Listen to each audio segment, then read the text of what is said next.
G'day, welcome to People Purpose Place and our lunchtime chat. Today we've got a guest joining us, Elaine, whose internet might be glitching, so I can see the camera drop in and out. And Christine's unwell today, so we've got the two amigos and our wonderful Elaine as a guest. Good morning to you both. Elaine, how are you? Hi, Rowan. Good to be here. Lovely. And Darren, you keeping fit and well? Yeah, it's good to be here, and it's always great to have chats with people living the live and experiencing these things. I'm looking forward to today. Should be great. Yeah, awesome. So Darren's only recently met Elaine, but Elaine and I have been caught up almost 12 months ago at Housing Older Women's Movement conversation, and we've been backwards and forwards about Elaine's specific circumstances. And in particular, Elaine, today I wanted to talk to you about forming groups in multi-generational households. You've got some experience with this. Maybe you could start with telling us a little bit about you and your interest in People Purpose Place, and why are you aligned with this sort of discussion? Okay. Just I made a couple of little notes I can just remember rather than jumping around. And even though the rental crisis has raised awareness, it's something that I've been looking at for many years. My daughter and I have shared a home since 2005. Wow.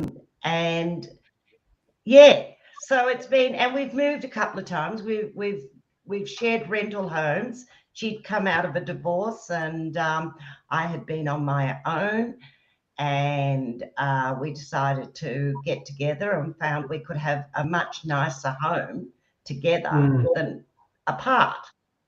Yep. And so that's part of what started it. But I can remember I've had friends that have had their own homes. They've been in their late 50s or so. And they've said, oh, I've got this big home. I'm on my own. I can't afford the expenses. And I would say to them, well, why don't you find someone to share? Oh, I don't know. Can you trust anybody? Well, you're going to have problems right at the start if that's where you're coming from. So you need to change your thoughts around that. I shared an apartment up at Kangaroo Point. I've shared at different stages. I've probably been homeless. I'd never thought of it as homeless at some stages, but I lived in a tent for 6 to 7 weeks while I was trying to find a home. But if you saw the tent I lived in, my girlfriend said it should have been in Home Beautiful because it was so amazing. I had a double wrought iron bed in it, and I had all these things hanging from the ceiling and whatnot. But anyway, and I was right next to the pool and the spa area, so okay, like going on vacation while you're waiting to move in somewhere else. But anyway, so these people were saying things, and the thing that the women were saying too was, oh, and I don't want to share with a man because they're so untidy and they're messy. I lived at Kangaroo Point, a beautiful 2-bedroom apartment overlooking Brisbane River. And I was in there on my own I tried always to share it. Yeah. And in the end, I thought I'd go and find somebody. Like I advertised it and nothing was happening, and I'd get people, but it didn't seem right. So I called into a language school in Brisbane. And I ended up, they said, well, we'll pay you so much. And I said, well, I don't want to be cooking breakfasts and dinners for people and things like that. They said, well, leave it with us. And then while I was sitting there, she said, oh, we've got a gentleman that is over here from Brazil, and he's on a sabbatical for 3 months, and he's she didn't say exactly what he did. And I thought, I don't want somebody that's going to come in and just slog through my home and everything. Well, Louise came out and met me, and Louise was in the advertising, and he was fairly high up. Yep. He wore polo shirt, like the logos, and all beautiful. He kept his room beautiful. He washed and ironed his own clothes. He went out for dinner, and occasionally we ate together. And he'd give me a hug before he left in the morning. As he'd walk out, he'd say, "See you, Elaine, bye." And he'd come home, "Hello, Elaine." So I realised that you could do this. In fact, he shared for 7 weeks, and when he left, he had a friend, a French lady who was over, also in the same situation. She had her own place at home, and she didn't want to be in a share house type thing or family. So she came in and paid half the rent. The difference is, I remember, though, that she said to me after she'd been there a couple of weeks, "Elaine, you must have to pay power bills." And I said, "Yes." She said, "So why don't I pay for some of those?" And I said, "Well, I didn't worry." And she said, "No, I must." She spent 7.5 months with me. We had the best fun. We had the best. So you can't choose that, you're stereotyping once you say a male's going to make more mess. And actually, they were both beautifully organised. They probably put me to shame. I'm tidy, but they would have put me to shame because their things were packed beautifully. So that's probably where I started to get into it. And I just see so many women out there, and especially what you're talking about, your people purpose place. I have friends that own their own home. They're on their own. They don't know what to do because they don't want to sell their property. They don't want to be moved, but they're finding it with the expenses and being alone. And there's just we have to look at new ways of doing it. Yeah, I'm really glad that you mentioned doing it different ways, because for some people the existing mechanism works, and that's okay. But I think there's becoming more and more of our population that are saying, "Hang on, we can't raise kids and both of us be working, long hours. We can't all afford more and more expensive house. So what are some other ways that provide successful outcomes rather than just the business as usual?" It's a good point. I'd also be sorry to interrupt, but I'm actually interested in a couple of your points there. So, because one of the things we have worked on is like eventually you need to come to some agreement with people you're going to move in with, right? And you talked about you were lucky that both of these people were clean and tidy and all these other things. Has that been different between having people share with you who are maybe short-term people versus having family? Like, have you had to form agreements differently? Yes. I've got a set of house rules, and I've put it up as I've put up house rules, but I've put it up that, we are sharing a space.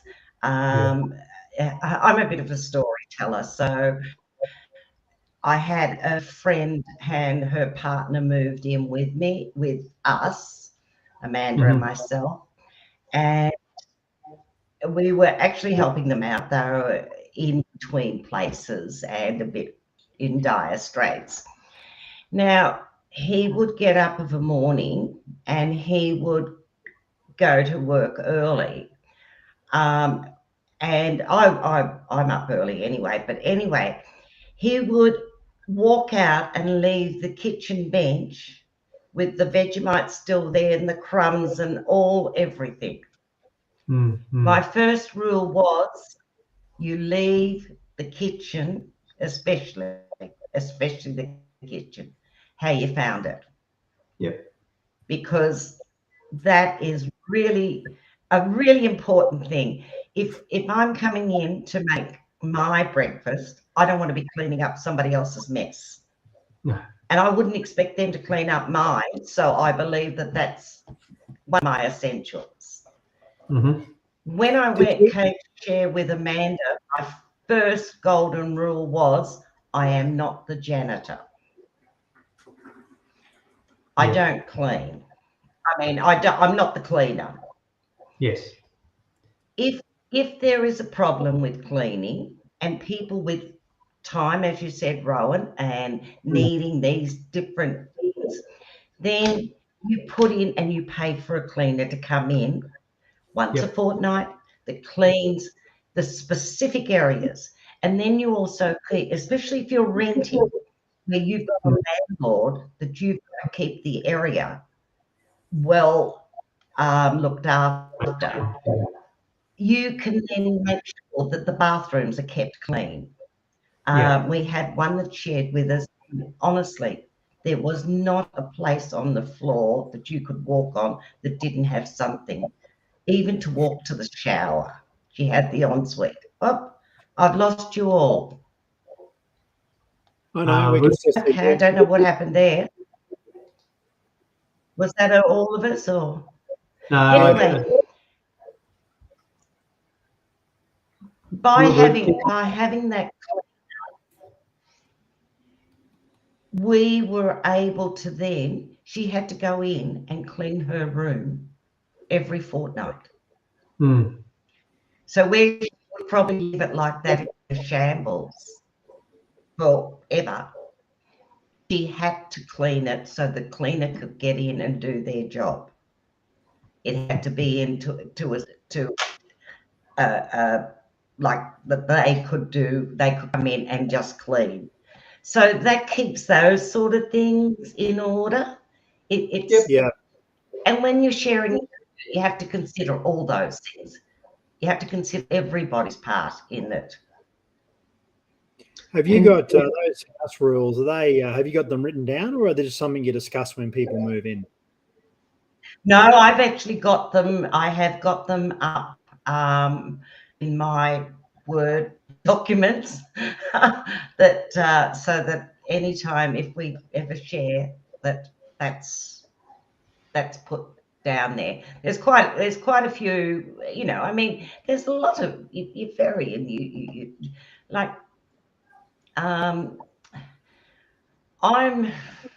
don't know so much. We're just enjoying just the two of us sharing at this stage now. Yes. Because I guess that we've had so many different people.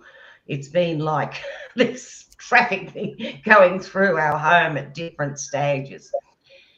However, Darren, as Rowan knows, and I was explaining earlier, where we live now, we rent a 4-bedroom, 2-bathroom home, and in front of us there's a little home, and I think it's a two and one, and the other side it's 2 blocks of land that have been subdivided, and the 2 older homes are still there.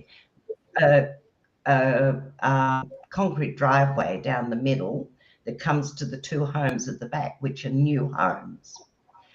And our home is, as I said, is Amanda and I. It's quite spacious home. And in the home in front of us, we have a couple.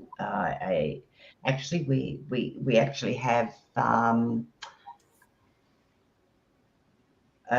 transgender couple that are a couple, and then we have Jane and her 2 boys, 17 and 15, who bought the property a little whiles back. And then next to us in the other newer home, we have 2 guys that have 7-day, 24/7 carers. And their carers change. It's the same 2 carers, and they change about 7 days on, 7 days off. Those guys, we're not quite sure what the health conditions or whatever are. We've never had a concern. We've been next to them for 4 years now, and they're great. You know, it's been great. We know their care as well, so I feel safe. Amanda works night shifts, so with the dog and with these 4 properties, I feel very safe in this environment. And we've got fences between us, but we can still contact each other 5 seconds flat if there's any concerns. It'd be fair to say you're sort of like a little village or a little clan together. Well, yeah, but you know, instead of like 4 little units, we're 4 separate identities on 1 block of land. Well, it's 2 blocks of land, but and as I said, that we're 4 different communities living together on that space. It's interesting you mentioned that some of them are owner occupied, Elaine, and some are renters. So you and Amanda rent, but that's correct. There are 2 that are owned. Is that right? Okay. Our landlord, who is a private landlord, originally when we took the lease, it was through an agent, so that they did all the everything, and then our landlord is private, which works well. We prefer this. We've got a much better rapport with them now. At first there was a few little things, but it's worked out well. They know that we keep the property well. They originally owned the front 2 homes. Yes. So what they've done is they've done the subdivision from having the front 2 homes, and to get the back 2 homes, they've built them and set it up. So along the way now, they've sold off the front 2 homes individually. Yep. And so they've now moved their money elsewhere, and they've got 2 investment properties at the back. So, yeah. In this small group that you've got established, so there's a group within the house, so the household group with you and Amanda, sometimes with a guest coming in for a short term. But how do you see the community forming with these, renters and owners in these households? Over time, you mentioned that you've established a better relationship with your landlord. Is there something that you can put that down to in particular? The way we keep our home, that we look after their investment. That's one of the huge things. I think it's taken a while. He tended to put himself and then the tradespeople first and us last, but I think he started to realise. I think I may have been telling you recently, Rowan, our dishwasher had a bit of a burning smell in it, and Amanda rang him first at 10 o'clock in the morning. And I had been in my bedroom and I heard him here, and I thought he was just checking out, and I thought he's here for a long while, and I came out. He was actually putting a new unit in. He had a unit sitting there for something else, and he said to Amanda, "I'll just come with this one straight in." And we had that night we had a new washer going. And wow, that's appreciative from both sides. Yeah. But to my mind, it must be more than just the financial looking after his asset. I suspect that some of this conversation and talking, just being open to have a conversation with your landlord must help, surely. Oh, absolutely. Yeah. Mm. Our landlord also it included in the cost of this house. We get our lawns. We haven't got much lawn, but we've got Yep. lovely gardenia bushes out the front of our place, and some beautiful trees and whatnot. And he maintains all that. So Amanda sees him more often. I had a bit of a problem at the start, but Amanda sees him more often. And I think Amanda said he was a bit scared of me, but he and I had a little bit of a at the start, and I said, well, he needs to be. But anyway,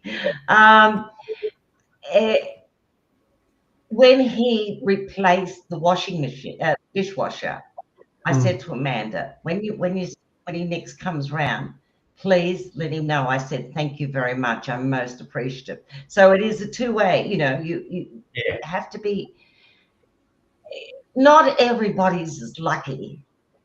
However,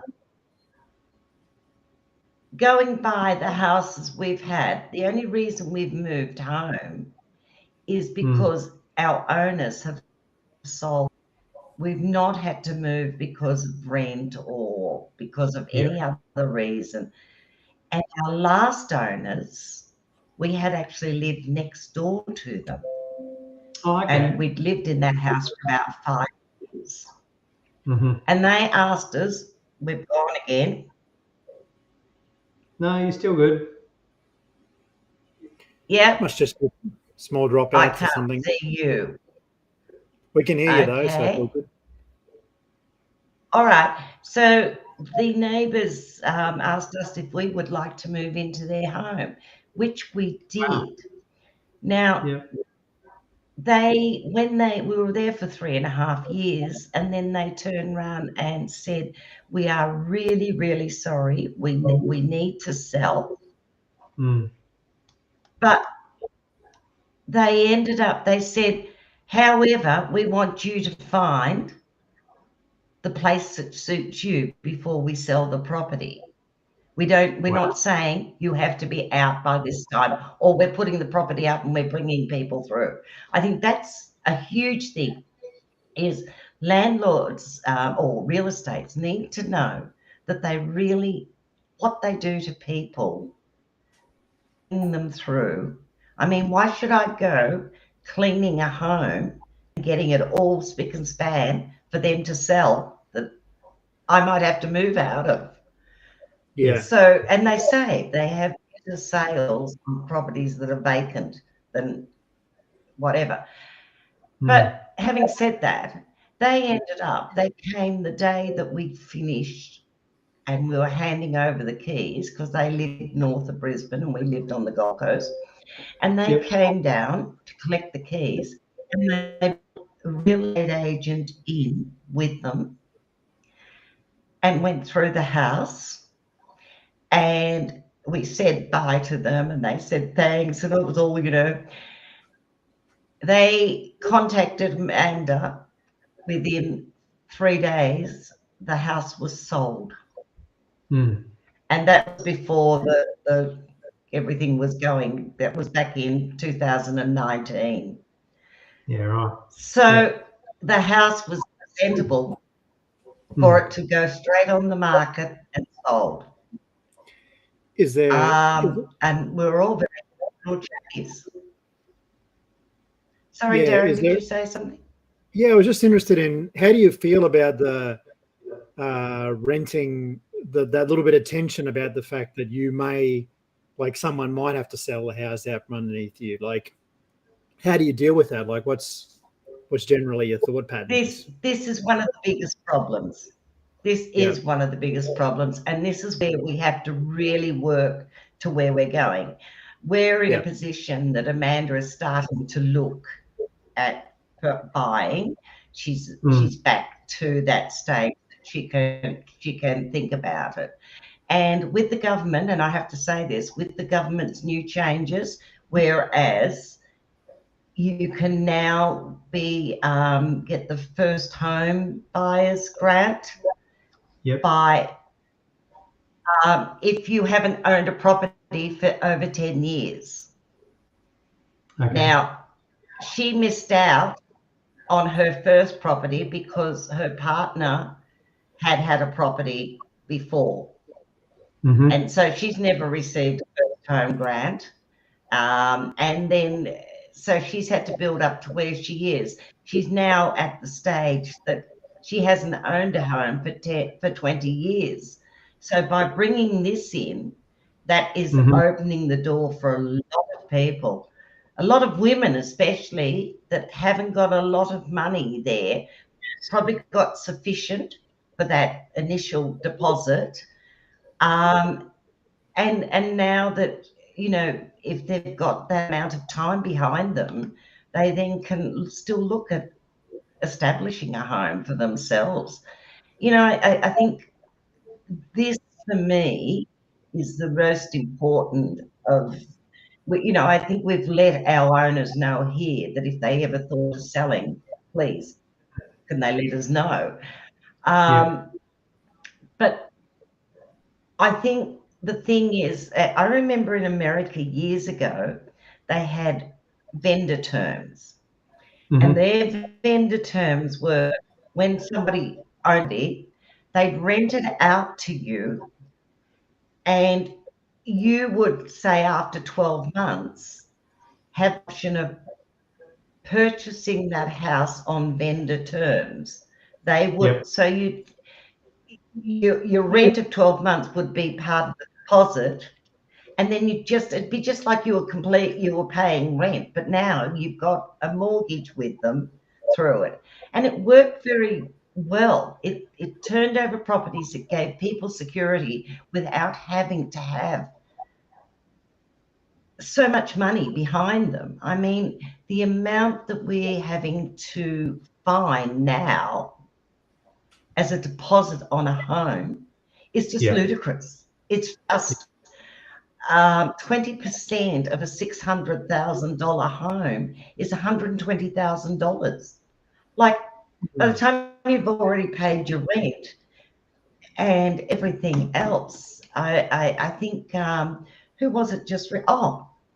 Philip Lau from the Reserve Bank. Yes. Just suggested that people work more hours and get and spend less. I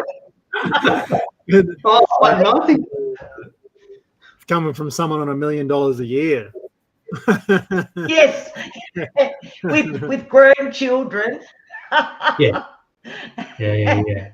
And I think he gets $116,000. Oh, I'm just trying to remember what that was for. There was an extra 116 as part of his bonuses for something else, you know, that obscure that none of us would even think about while he's telling you. But I think more importantly in the conversation that I've had with you, Elaine, is not even the numbers, because the numbers are important and we get that we have to find deposit and finance and security.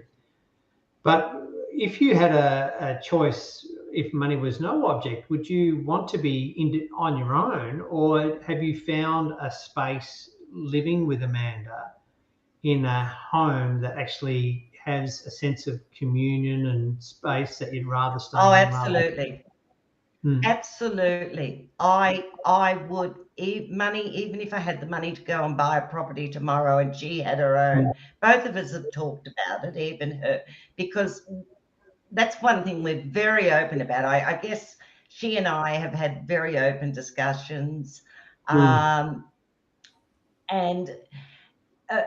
while I've been living with Amanda, before I started living with Amanda, she was working in the metal trade. She was a boilermaker, and she was hanging off Q1, you know, on the 80-something floor, and loved it, absolutely loved it. However, she wanted a very Amanda 24-hour job.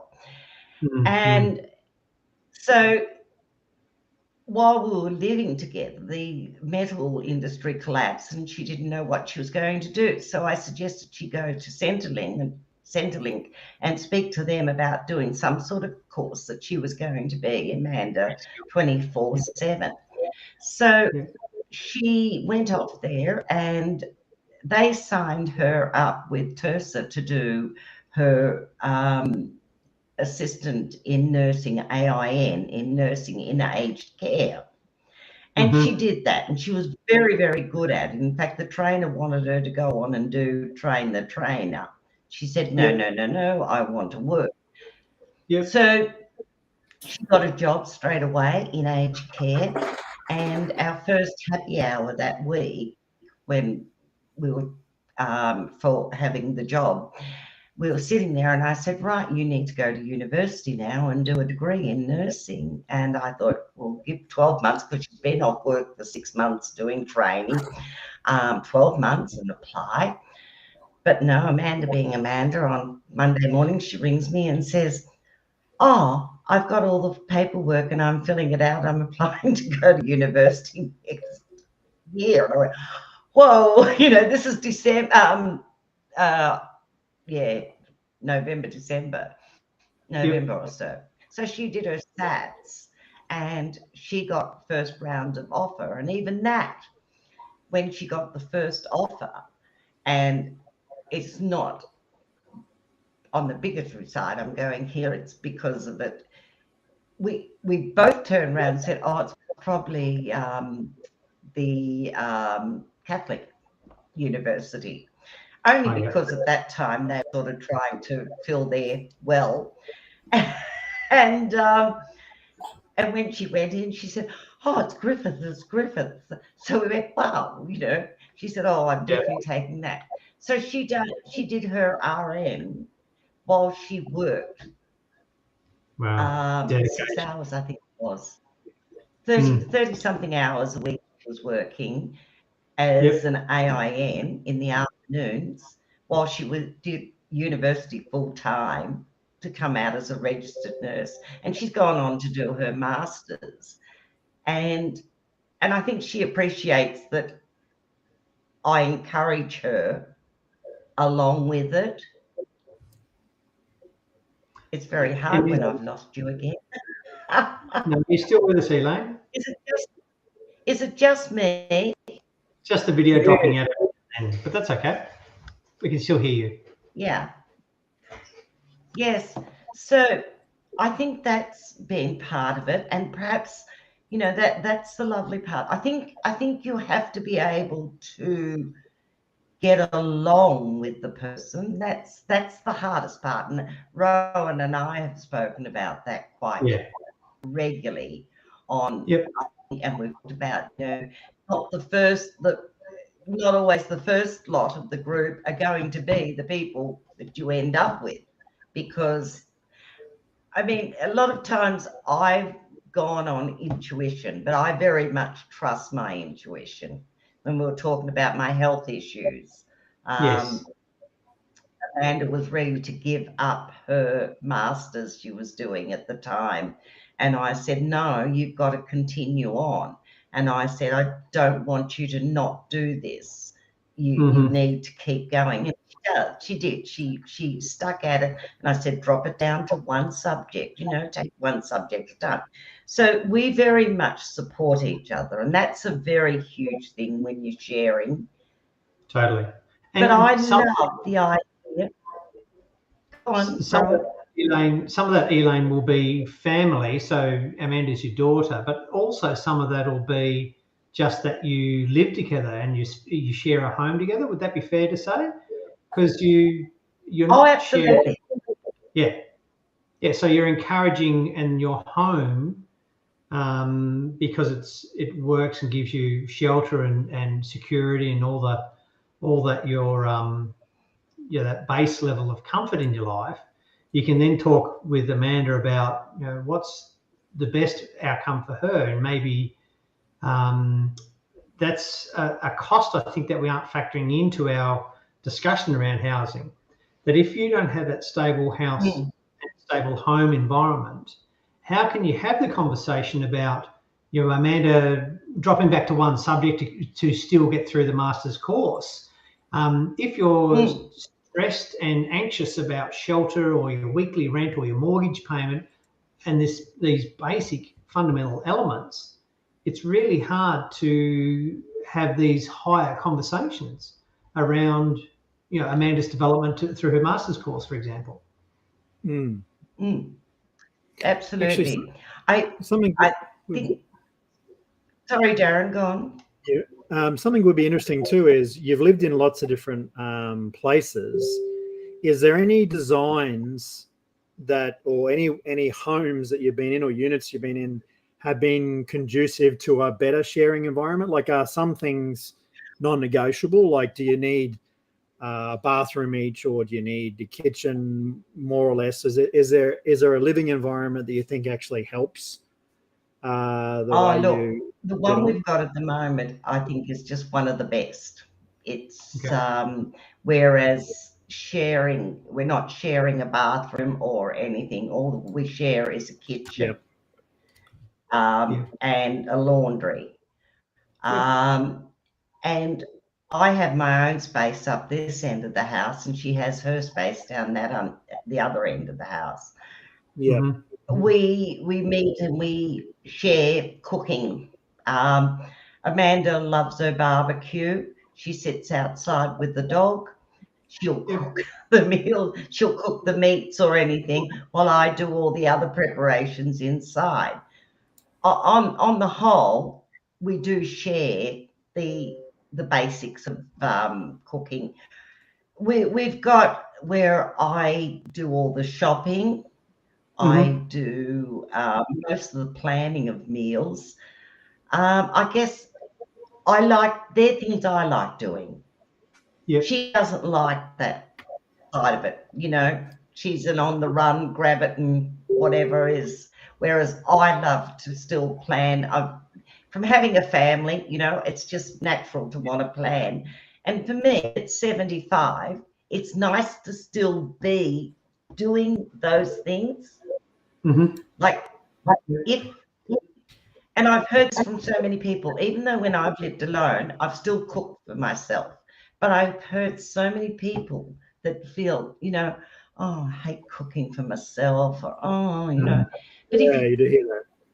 Sharing with somebody, you've got community to reason. Each of you brings something to the table. And I think that's a generalization, really. You each bring something to the table by sharing. It gives loneliness. Elaine, in your circumstance, do you think you've spoken about the meal preparation specifically to be explicit and clear with Amanda about, I'll do the shopping bit and the meal planning if you can do these bits? Have you been really clear about how to share the responsibilities, do you think, or is that something that evolved over time? We've been clear there's blurred boundaries as well as cleared boundaries. And I think they're discussions you've got to have. Again, I use that metaphor to bring to the table. I guess we're lucky in my parents before me. We all sat at the kitchen table. My kids have all sat at the kitchen table. It was a time where we came together and we talked. Not always great. There were arguments, fights, and that, but we talked. Yes. And when we had one of the other chairpersons with us, she'd come from a situation where everybody just got their meal and went somewhere else. It was in a family home and went somewhere else. So she would come to the table and she would sit with her feet under her, and she'd sort of sit like this at the table with her book here and like this with her food. And we go, right, you're coming to the table, you're going to sit at the table with us. If you don't want to do that, go to your room and do it. I don't have a problem with not, I'm not here to stop you from doing that. But if you're not going to sit at the table with us, then take it to your room. But that's a really interesting point. It's a really interesting point, Elaine, that sitting at the table isn't the purpose. It's a shared meal. And there's a vastly different way of looking at it. Yeah. So I can sit at the table and be on my phone or read a book or not engage, or we can share a meal. And sharing a meal is talking about the day's events, whatever comes up in topics, or the preparation of the meal itself, or thankfulness, just for each other's company. It's a vastly different view of the same event. Darren, to go back on what you were asking before, with the amount of different places I've lived and shared and whatnot. Yeah. And they've been varied. I owned and lived on a 38-foot yacht. I learned to sail and I lived on that. So I lived on that on my own. And when I ran out of money to pay people to do jobs for me, I had to learn how to do them myself. So it's called a competency course as well. The whole thing was that, yes, I have ideas about how they can even, and I've discussed this with Rowan, that Amanda and I, on building a house, we would probably like to build a house. She'd maybe have 3-bedroom bathroom with a kitchen and whatnot, with a garage, and on the other side, a 1-bedroom with the same, with a little patio veranda in the middle for that you could meet up with. That way, we would still be sharing. We'd still be able to be together. We'd most likely, because of our situation, we would eat constantly together. But you would have, if anything happened to me, she would have that to rent out. Yes. If she wanted to go off traveling, or if she wanted to go and live, she wanted to go and live somewhere, work somewhere for, say, a year, 2 years or so, she'd be able to rent out the other part so that I would have somebody still around. She could go away feeling secure. That's just one. That might be broadly covered as our pavilion style of living. So we've covered that in our previous conversation on our website, Elaine. So we talk about, and often people mention these ideas about homes that you can have zoned living areas, but still have that central come together space. So come together for meals or come together for communion, but have your independence. And you have a degree of that at the moment with yourself and Amanda, that you tend to have opposite ends of the house that work for you at the moment. So I think that's it's a good point though to learn from, and we've sat with a lot of people going through workshops, and it's interesting that a lot of people have similar thoughts to yourself, in the fact that they like the idea of maybe having a bedroom with a bit more space so they can still hang out, or maybe have a bit more room in there for a TV or an office or whatever, but also their own wet area so that they don't have to, sharing toilets and bathrooms is somewhat problematic. But I am surprised or interested that people still like the idea of having one kitchen, so there is a place for community, and even a shared outdoor area, because that way you still, and inside, without getting too carried away with it, this idea of communitas, which is like a collective space where you can build community, still seem to be important in building the cohesiveness of the house. So I think you reiterate that very well, that those elements are still important, aren't they? They are. I'm going to just get something and show you guys. It'll take me 2 seconds, just one moment. Awesome.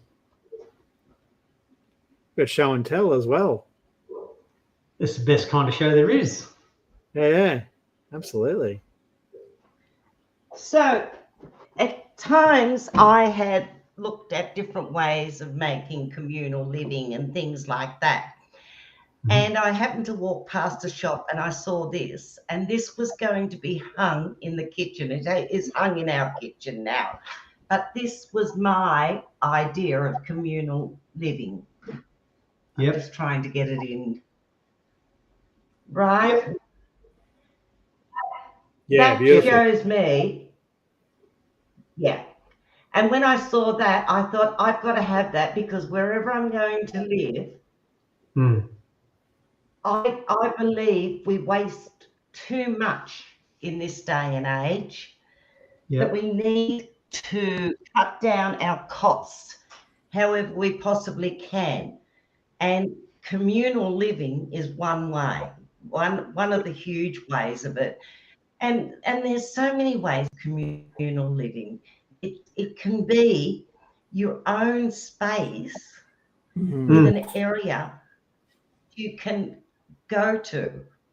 You can have a home that 5 or 6 people could have their own, like you said, Darren, a larger room. I have a lounge as well as the main bedroom. But you could have a larger room with your wet area in it, and then you can have a kitchen space. You can have an outdoor area. You know, even if it lends itself to having a pool that's used. And I've read up in places that have an area that's a shed, and they have a motor mower in it, a mower, that they've got their own grassed area. Each person can borrow. And I've read it on streets that do it. And they're doing it in cars. They're in cars. We're now starting to, not Uber, you know, on with an app, being able to walk down in a car and turn the key and drive away. We don't have to pay for insurance. We don't have to pay all the things that come with having a car. We pay an amount to community to do that. So we don't have cars sitting in the drive that are taking up all this fuel or taking up all this space and things like that. And I just sort of, there is so much. Yeah, and I think there's also something to be said for the fact that, you know, that picture also portrays a felt sense of what it is like to be in a community. You know, you can tell everyone's relaxed, they're getting on well, they have a sense of comfort around each other, a sense of trust. I think that's, you know, the old saying about a picture can, you know, portray 1,000 words is probably, you know, that picture no better solidifies what it is to be in a sense of community. And to some extent, the house or the product is almost unimportant once you have that sense of community, because, you know, that's just the normal galley kitchen that everyone's sitting around, you know. So yeah, there's definitely something special about humans coming together, that's for sure. Well, Darren, some of the buildings they build them now with the looking at 3 types, and that's social housing, ownership, private ownership, and those that are renting private, like rental property, the everyday person rental. And then they'll build the building so that it has community areas. So you've got a boom doctor here and the wealthy up there. You're sharing these spaces, and then in fact the village for the Commonwealth Games down on the Gold Coast, that is done that way. It's got several swimming pools in it. It's got several areas in it. And it is 3 different types, 3 levels of living in it. And they're finding that is a better way to make community. They have coffee shops. They have all these things. You stuck with people. You know, I mean, it's all like library. I love libraries. I think they're the best ever. But however, if I go to the library, I very rarely see anybody I know. I don't know why. Some of my friends use them. However, it's not a come together area. It's for different groups will come together. But I think, you know, that when it's all in your own building, it's a more viable situation. It gives you the ability into a walkable, accessible. Yeah, and things that aren't affordable to you normally. You know, if you were renting social housing, it wouldn't come with a swimming pool or all sorts of different things. I can remember many, many moons, and here goes back to community living. I can remember the social housing in Melbourne where they built the 20 stories or whatever it is of the concrete jungles, right? And the problems they had there, you know, with the integrations and everything. And of course, a lot of it, you know, politics plays a big part in trying to put up it worse than ever. But I can remember saying to my husband, rather than go and live in that, I'll go and pitch a tent with my children and live somewhere in a tent because of that type of living. It was too hard because it didn't integrate. If you go and live in a tent, maybe it's in a caravan park, you're going to integrate with all different sorts of people. It's very true. Exactly right. Perhaps that's the key to it too, is the integration. And maybe you have to start with your own approach to sharing. And I think we started the conversation, Elaine, talking about your own approach to how you view your home and your house. It's not just this financial thing, it's this place for you to build a home, which is a feeling as much as the structure of the bricks and mortar. So you need to maybe do some individual work to have the right lens about it, the right approach to it. And then once you have that right approach, almost any structure or home or a postcode or address can suit. And maybe it's that finding the right community, finding that group of your tribe or your people, whether it's family members or whether it's unrelated, to make that work for you. Yeah. Rowan, you mentioned we met through the Housing Older Women group last year. And from that, many groups have formed. As we know, there was a lot that were you know, in crisis, and that wasn't where we wanted to move to. We wanted to start forming something that is expanding. We're not going to rely on government to have to get this done, because that's not where we're going. We want something for down future use. And I've noticed quite a few little around the periphery of groups are starting to form and meet at coffee shops. And so they get to know each other and start to form groups to look at sharing rentals. And I think that's getting the conversation going. What can we, who do we want to share with? How? Why? Oh, I've met so-and-so and we seem to have a great rapport. Then perhaps, you know, but after a couple of weeks we mightn't, but I might have a better rapport with so-and-so. It takes that time, but they're doing it. They're getting in and they're doing it.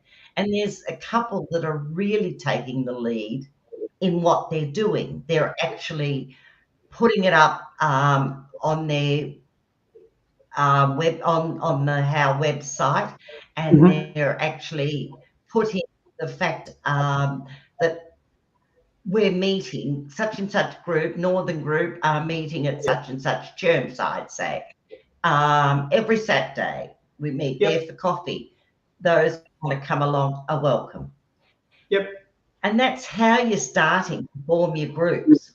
That's building that group to start the community. That's your building, that's your starting your community. And then you're starting to branch out, because not all those people are going to want the same sort of living. And we learned that from How. Some of us wanted. Sorry? Yeah, so sorry, some people will be cat people and others will be dog people in that group. Oh, absolutely. Absolutely. Absolutely. Yeah. And sometimes the two don't go together. Yeah. Sometimes. We like to think of people, purpose, place as maybe that coaching framework to help groups on their journey. And ultimately, people only need a coach for various segments of their lives. You know, some professional people have the same coach for the whole career, and other people recognize that they've got a deficit in an area and they need to go and find a specific coach for a period of time to correct a golf swing or a particular thing.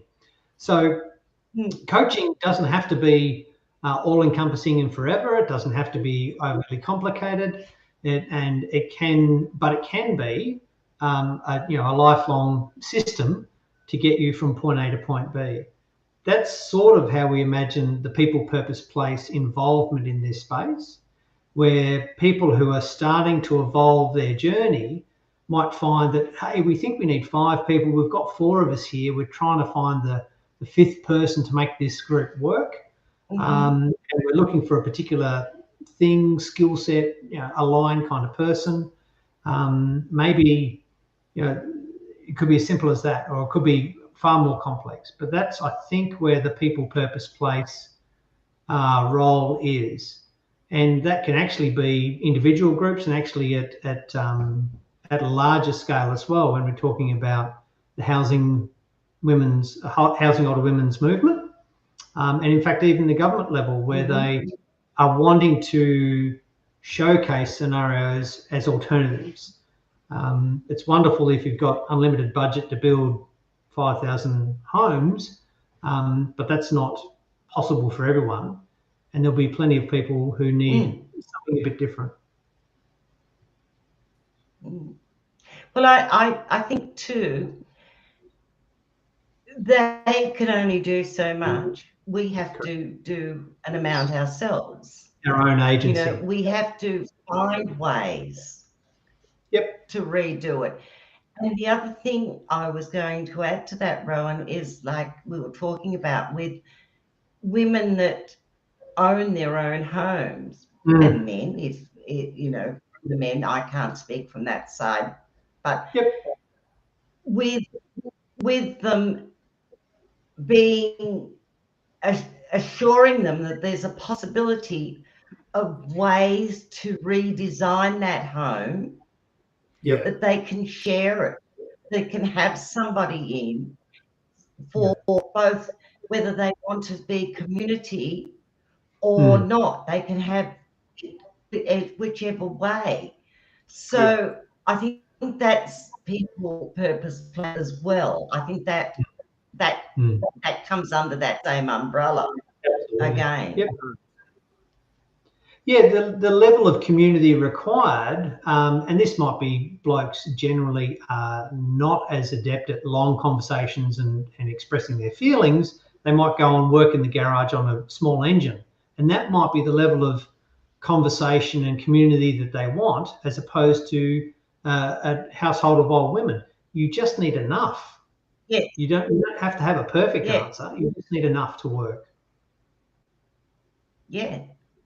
Well, like even where I am now, I don't see my neighbours that often. And in fact, I've been trying to catch up with one to ask something, and I don't see her, and I don't like to go and just knock on her door because I know she's a busy mum with 2 teenagers at work, and she's running here, there, and everywhere.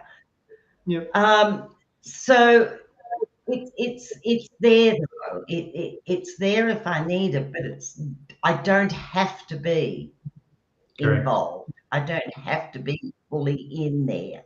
I can be my own self here, or I can decide that I want to be up there and be out there. I've learned that I'm a selective extrovert. It's on my own terms. I can be an introvert as well. It's the best way to learn. Elaine, I can't believe an hour has flown by that quickly. It's been a really enjoyable conversation today, and really most thankful for your time and sharing of yourself. I love being here. I want to come again. Well, we do often have close with our guest conversations to say we'll have to come back at another time. So you never know. We may want to come back for this at a future point in time. Would absolutely enjoy that as well. Thank you. Thank you. Elaine, do you have any questions? I think that's probably about enough for us for today. Is there anything that you wanted to say in passing before we sign off? I'd like to know. Sorry. Yeah, I'd like to just know where you guys hope to go with this. Where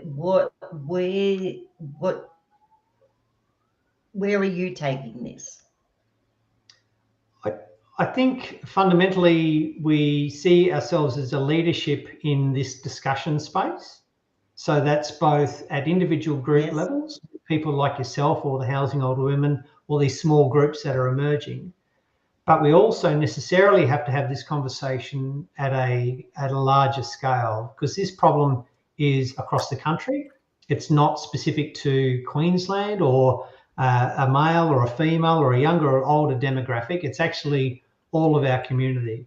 And the part that gets me motivated on a daily basis is if we can improve the lives of people who are currently stressed about their housing, as even giving them an option that is an alternative to what they're on at the moment, that will improve people's outlook no end. And I think that will improve our community's outlook and hope for the future in all matters housing. So that for me is the reason for us to do this at a leadership and a national scale.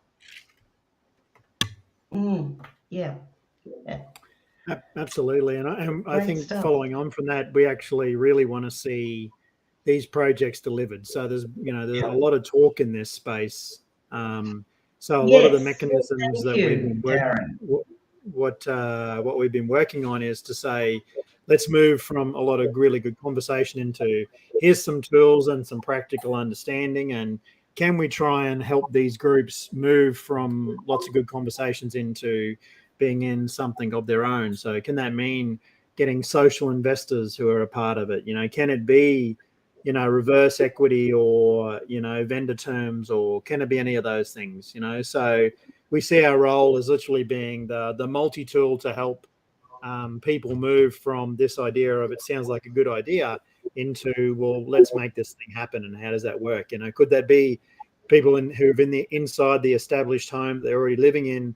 Can they use a mechanism to allow other people to invest in their property to help them get it so it looks like it needs to be for share house living, but then still be protected and have the ability to feel confident, their families feel confident that it's still a good outcome? So that's really our role, is to help those things actually happen, because I think the first time, when people see projects delivered, they won't be going, not in my backyard. They'll be saying, how do I get more of these intentional communities in my area, because they're enriching everything around me while also solving a problem. So yeah, I was just going to say about the fact that like you were saying about investors, people get stuck in the fact that life is only about a bank,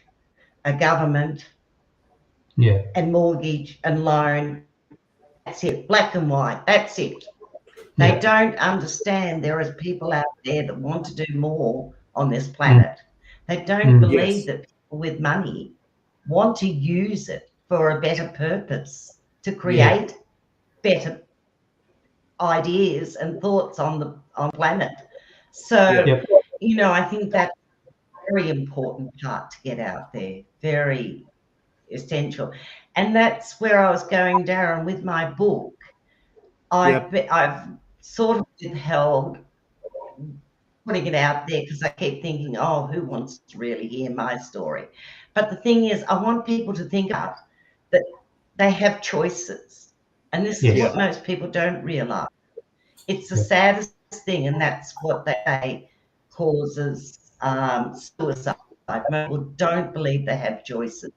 And that's one thing I try to teach people is you may not believe it's a choice, but it is a choice. It's a very, very fine line, but there's a choice. And that's what I wanted people to know out there. As I say to them at the end, this might not be for you, but however, if you're interested, I'm interested in showing you, or please follow through such and such, because I think that's what it's about, is people learning that there is more choice than they think.